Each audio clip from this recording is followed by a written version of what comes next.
Kadir, NIM 151418034, dan rekan saya, Nama saya Delviana Pido, NIM 151418057. kami dari kelas B semester 6, Jurusan Pendidikan Guru Sekolah Dasar, Fakultas Ilmu Pendidikan. Universitas Negeri Gorontalo. Di sini kami akan menjelaskan materi mengenai peran kepemimpinan kepala sekolah dalam merancang pelaksanaan supervisi klinis sekolah. Langsung saja pada pembahasan pertama, untuk pemateri pertama dipersilahkan. Baiklah, saya Nurain Kadir, NIM 151418034 akan menjelaskan pengertian kepemimpinan kepala sekolah.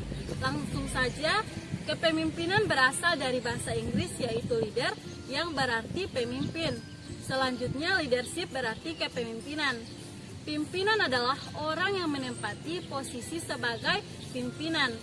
Sedangkan kepemimpinan adalah kegiatan atau tugasnya sebagai pemimpin. Adapun pengertian dari kepemimpinan menurut beberapa ahli. Yang pertama yaitu menurut Wahyudi.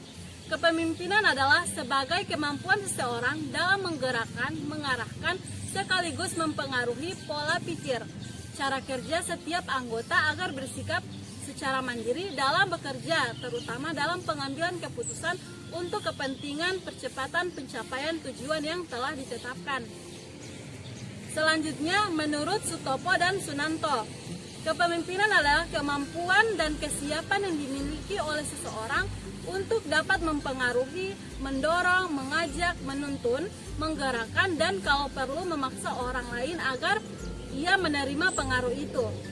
Selanjutnya, menurut Sutarto, kepemimpinan adalah suatu rangkaian aktivitas penataan atau pengaturan berupa kemampuan seseorang dalam mempengaruhi perilaku orang lain dalam situasi tertentu agar bersedia bekerja sama untuk mencapai tujuan yang telah ditetapkan.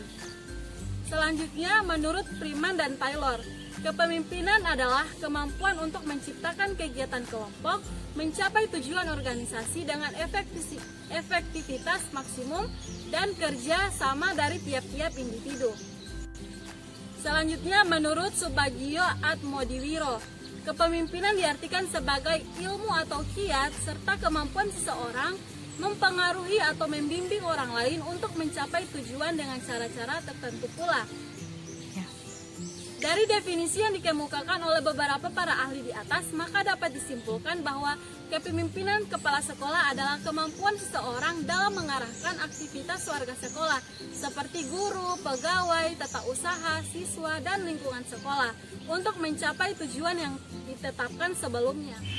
Selanjutnya, saya Delviana Pido, NIM 151418057, yang akan membahas tentang pengertian supervisi klinis. Secara etimologi, istilah supervisi berasal dari bahasa Inggris, yaitu supervision, yang berarti pengawasan.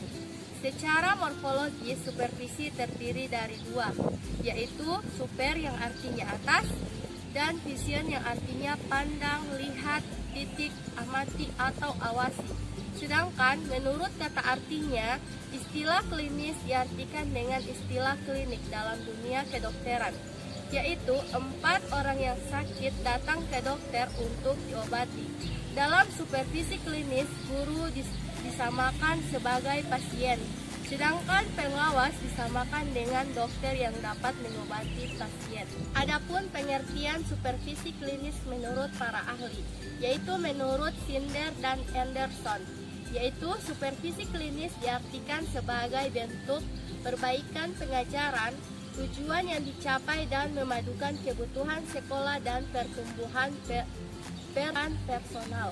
Selanjutnya, menurut Sullivan dan Gillans tahun 2005, supervisi klinis adalah pembinaan performansi guru mengelola proses pembelajaran. Menurut Sergiovanni dan Imron, supervisi klinis dapat diartikan proses pertemuan tatap muka antar supervisor dan guru, membahas tentang hal mengajar di dalam kelas guna perbaikan pembelajaran dan pengembangan profesi dengan cara kolegial atau kesejawatan antara supervisor dan guru.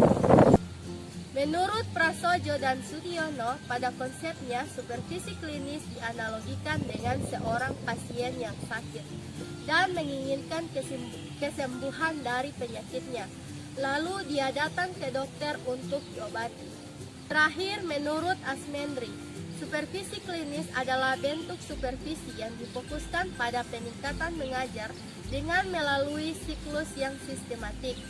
Dalam perencanaan, pengamatan, serta analisis yang intensif dan cermat tentang penampilan mengajar yang nyata, serta bertujuan mengadakan perubahan dengan cara yang rasional.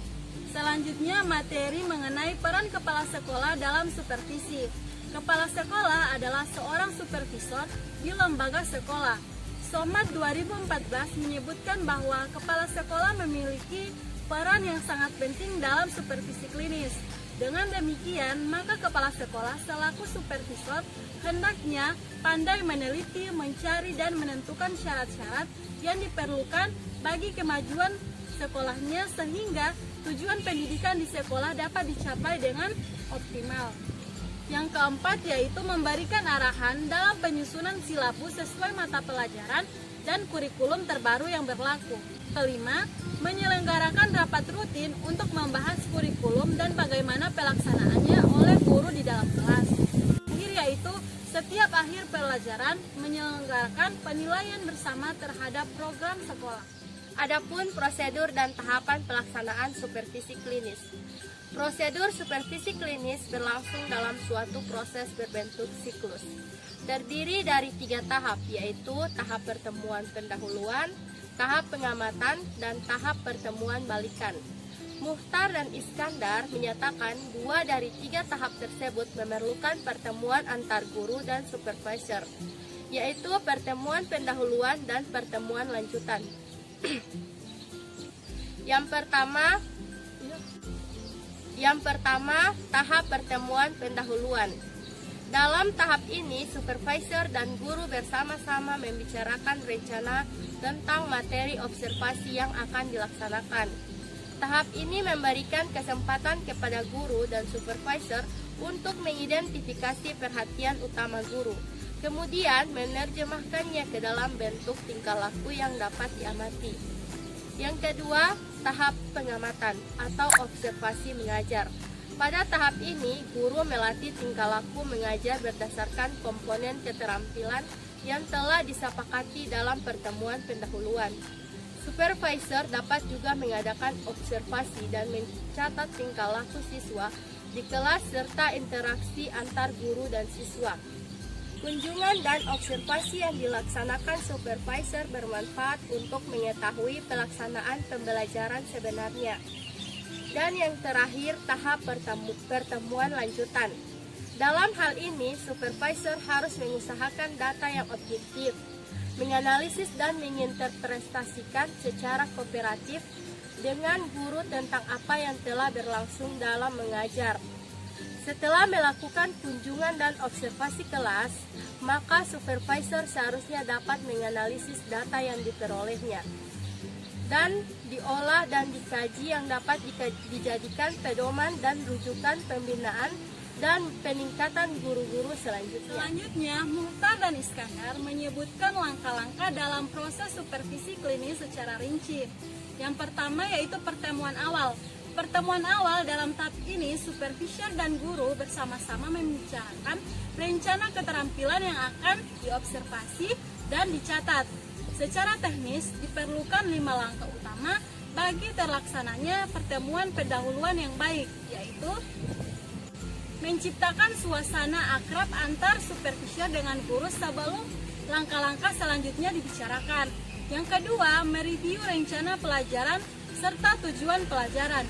Yang ketiga, mereview komponen keterampilan yang akan dilatih dan diamati. Yang keempat, memilih atau mengembangkan suatu instrumen observasi yang akan dipakai untuk merekam tingkah laku guru yang menjadi perhatian utamanya. Yang kelima, instrumen observasi yang dipilih atau yang dikembangkan dibicarakan bersama antara guru dan supervisor. Kemudian yang kedua, tahap pengamatan mengajar. Pada tahap ini, guru melatih tingkah laku mengajar berdasarkan komponen keterampilan yang telah disepakati dan dalam pertemuan pendahuluan. Yang terakhir yaitu tahap pertemuan balikan. Dalam tahap balikan ini merupakan tahap evaluasi tingkah laku guru untuk dianalisis dan diinterpretasikan dari supervisor kepada guru. Baik, itulah pembahasan materi dari kami yang berjudul Peran kepemimpinan kepala sekolah dalam merancang pelaksanaan supervisi klinis sekolah. Semoga video ini bermanfaat untuk kalian dan jangan lupa like, comment, and subscribe. Sekian dari kami. Wassalamualaikum warahmatullahi wabarakatuh.